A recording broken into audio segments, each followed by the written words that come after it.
আসসালামু আলাইকুম, শুভ সন্ধ্যা। সবাই কেমন আছেন? আর এই সন্ধ্যার কিছু ঘন মুহূর্তে চলে আসলাম আমরা খেতে। এটা হচ্ছে কি বলে, ধনে পাতা।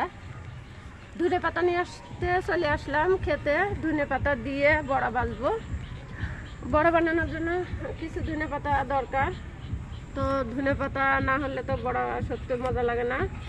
ডালের বড়া ভাজবো, তো ধনে পাতা উঠাইতে আসলাম খেতে।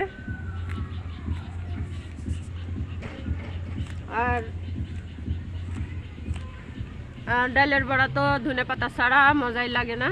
আর ধনে পাতা দিলে সত্যি ধনে পাতার যে ঘ্রাণটা অসাধারণ, অনেক ফেভারিট একটা সুন্দর ঘ্রাণ আসে।